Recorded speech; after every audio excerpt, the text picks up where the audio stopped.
আসসালামু আলাইকুম সম্মানিত ভিউয়ার্স, আপনারা স্ক্রিনে দেখতে পাচ্ছেন চমৎকার মডেলের কিন্তু একটি আজকে ভ্রাম্যমাণ গাড়ি নিয়ে চলে আসছে। আপনারা দেখতে পাচ্ছেন, তো এই দেখতে পাচ্ছেন ফেরিমার্ট একটি প্রতিষ্ঠান আমাদেরকে এই গাড়িটি অর্ডার করেছিল। তাদের কোম্পানির যেগুলো মালামাল আছে সেগুলো অ্যাডভার্টাইজের জন্য আর কি এই গাড়িটা আমাদেরকে অর্ডার করেছিল, যেগুলো রাস্তায় এগুলো প্রদর্শনী করবে যে তাদের কি কি মালামাল আছে। তো আপনারা দেখতে পাচ্ছেন আমরা ভিতরে এই যে ডিসপ্লের যে এইগুলো করে দিয়েছে, এইগুলো কিন্তু খরচ আমাদের গাড়ির দাম ছাড়া আমাদের এক্সট্রা দিয়েছে। এবং উপরে যে ব্যানারটা দেখতে পাচ্ছেন এই খরচটা ভাই নিজের খরচে এটা আমাদেরকে তৈরি করে দিয়েছে, আমরা সেটিং করে দিয়েছি।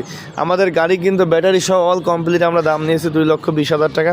সারা বাংলাদেশ থেকে কিন্তু আপনারা স্ক্রিনে দেওয়া নাম্বারের মাধ্যমে যোগাযোগ করে কিন্তু আমাদের কাছে গাড়ি অর্ডার করতে পারবেন। সবাই যদি বিস্তারিত আরও কোনো কিছু জানার থাকে আপনারা আমাদের স্ক্রিনে দেওয়া নাম্বারে যোগাযোগ করে আমাদেরকে গাড়ি অর্ডার করতে পারবেন। তো সবাই ভালো থাকবেন। আসসালামু আলাইকুম।